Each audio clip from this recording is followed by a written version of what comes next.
Once upon a time, there was a normal girl who lived in a nice neighborhood and went to a good school.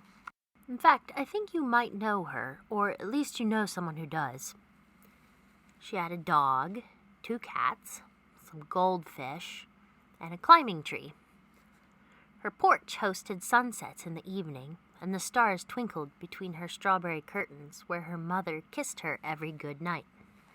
Life was good for this little girl, and she was happy, mostly, except for one thing. This little girl really wanted a cell phone. Her friends had cell phones, and data plans, and Wastebook accounts, and Instakudos accounts, and her friends posted pictures of their epic adventures in suburban teenager land so that all of family and friend fandom could tap their pictures and pithy statements with clicks of approval. It was wonderful. With a simple snap of the lens, both Grandma Sarah in Seattle and Aunt Gertrude in Corpus Christi could instantly know and approve of the cream in your coffee and the color of your sneakers. The little girl wanted so much to be caught up in this interconnected worldwide spiderweb, but her mother and father would only give her a flip phone. It was awful. The only thing you could do with the flip phone was make phone calls. That particular morning was a very normal day, sunny with a high of 72, and a peanut butter and jelly sandwich were all that was expected. The little girl zipped up her backpack and headed off to school. She was walking down the sidewalk path when she was surprised to see a silver slithering off into the bushes. Of course, all normal little girls are intrepidly curious adventurers, so the little girl followed the silver slithering into a hollow dead tree on the outskirts of the park. "Did your mother really say that a cell phone would not be good for you?" the silver slitherer asked the little girl. "Well, Mom said that it was not necessary to be so focused on promoting my external self-image." The little girl paused and scrunched her nose as she tried to remember the rest of what her mother had said. The slitherer had such large, engrossing eyes. "Mom said I would be happier if I focused on building my self-image from the inside out by concentrating on learning useful information and playing active outdoor games." The slitherer made a wheezing sound that the little girl assumed was laughter. "And you really believe that? Of course she wants you to think that. That's how grown-ups make themselves look good. They don't go to school anymore, so they have to show off their children's achievements in order to make their friends like them." The little girl had never thought of it that way. Well, it sounded true. Mostly true, anyway. Did her mother really feel that way? The slitherer must be very clever to have noticed that. "Here, I have something special for you," coaxed the slitherer. And from a hole in the old dead tree, he produced a smooth, shiny cell phone with a silver emblem of a bitten fruit on the back. "Take it. It will make you wise. You will see all the things your mother wanted to keep from you." The slitherer coiled its body around a dry bone of a branch and whispered in the little girl's ear, "It is called a cellphone, and you can take pictures of yourself with it, but not just any pictures. This takes Soulfies, which make you appear more vibrant than any other little girl in the world." The little girl touched the slender silver box. It really was pretty slick, but when she looked up, the slitherer was gone.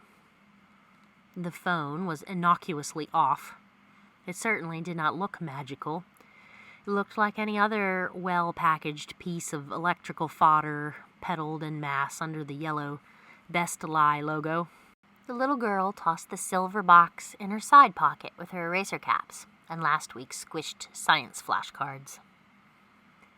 Halfway through math class, when the little girl had all but forgotten the morning's adventure, the cellphone seemed to come alive with cheerful blinking, its chipper vibrations clearing the little girl's thoughts of conversion factors and unit ratios. Just one peek, she thought. What is that phone doing? It was an invitation to set up an account with Wastebook, the most popular social media site.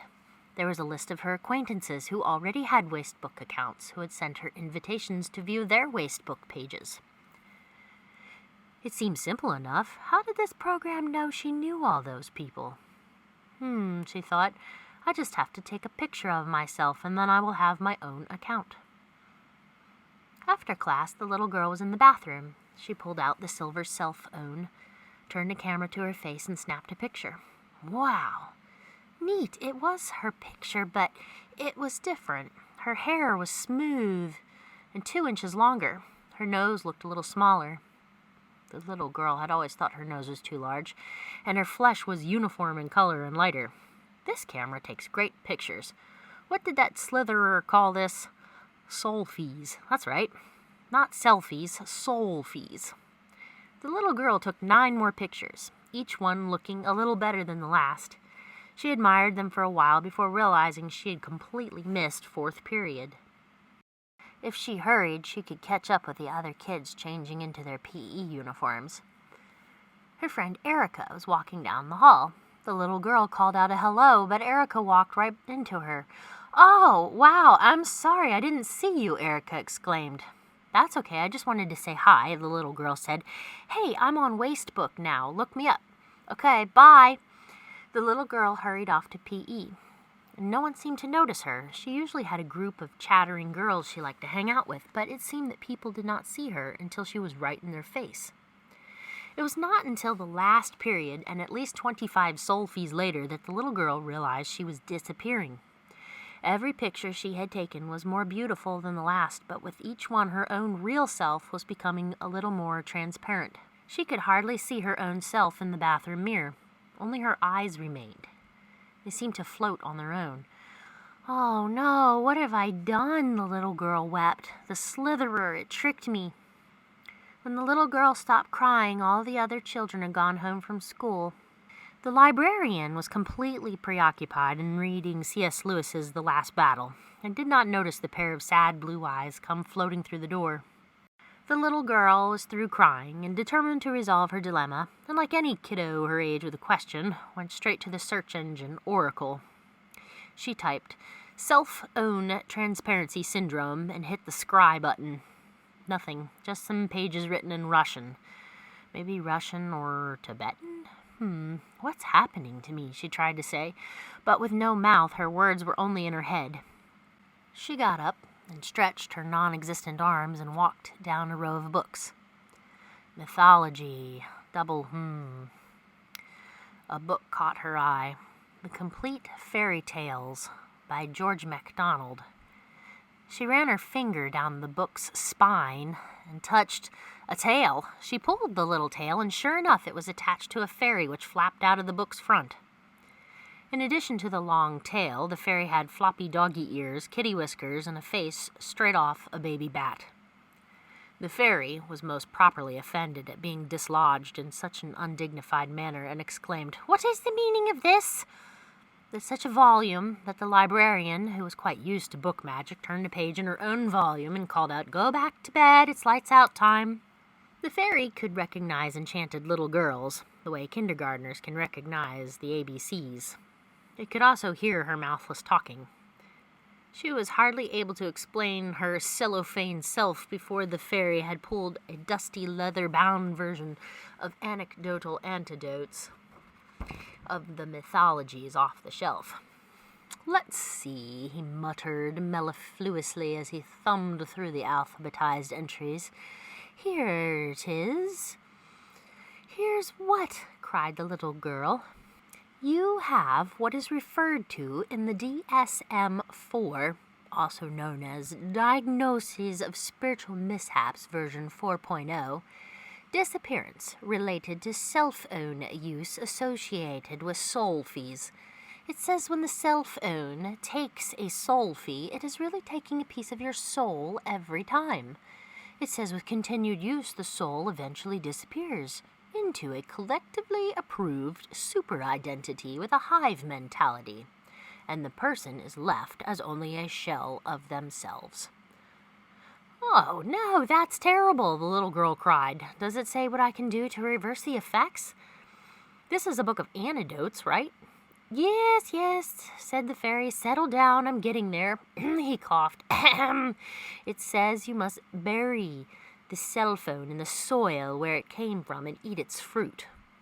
"Oh, What's that supposed to mean? The impatient little girl felt that this was no time for more cryptic lore. Well, I'm sure I don't know. I'm just a library fairy. The library fairy retorted, but I do know that once one gets started on something, the end becomes clear in the middle. What are you saying? We heroes are never privy to their happy endings. That privilege is reserved for the author. All a hero knows is they have to try. So go bury the phone. A heavy mist was thickening the air around the dead tree when the little girl arrived there under the darkening sky. She obviously did not have a trowel with her, so she dug with her hands and a mechanical pencil. The cellphone was alive, buzzing and blinking in cathodic revolt. The little girl was afraid the noise would summon the slitherer, but if he was there, he remained shadowed, her simple resistance causing him to flee. The little girl stood back and looked at the tiny mound of soil displaced by the buried cellphone. Nothing. This is ridiculous. What am I doing? She looked at the place where her mind thought her hand should be, and she cried, and her tears dropped straight through her hand spot and landed on the mound. And then a strange thing happened. A light pierced up out of the ground from the mound at the base of the dead tree, and the light was followed by a vigorous, thick, green shoot, which branched out in all directions, and red flowers exploded onto the branches, which thickened and drooped into fresh fruits. The little girl picked one of the fruits and opened it into two parts, revealing, where seeds should have been, a pair of glasses. The little girl woke the next morning in first period, still invisible and still clutching the glasses from the magic tree. Class was buzzing all around her. Of course, no one talked to her. Here goes nothing, the little girl said to herself, and placing the glasses on her face, she found she could see through other people's eyes. She looked at her teacher and realized with some surprise that her teacher had worked late into the night preparing the morning's lesson. She knew her teacher was excited about the material and nervous that no one else would care. She looked at the janitor collecting trash in the hall and realized that this was his second job that he worked so that his sick wife would have the health insurance she needed. She looked at the popular cheerleader girl who sat in the front row and knew that she was terrified of people knowing that she came from a family struggling to make ends meet. She looked at the big bully boy who sat in the back and felt his sadness for the absence of his father. And the more she looked through the glasses that showed her other people's perspective, the more real her own soul became, and as her heart traveled back into the realm of reality, her face not only became visible, but it glowed increasingly with its very own unique beauty.